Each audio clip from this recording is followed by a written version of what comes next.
Hello guys, in this video I am going to show you how to enable the application usage information function in the IGO Navigation application. But first I just want to mention, don't forget to subscribe to my channel, because at 10,000 subscribers I am going to show you my whole YouTube revenue statistics and growth strategy, as well as how to make money online. Let's jump into it. First of all, open the application on your phone and then click on the three lines at the bottom of the page on the right. And then scroll down and click on the settings button. And then click on the usage report button.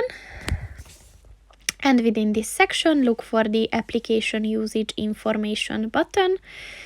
And as you can see, there's a little information on this function, so read it if you want to know more about this.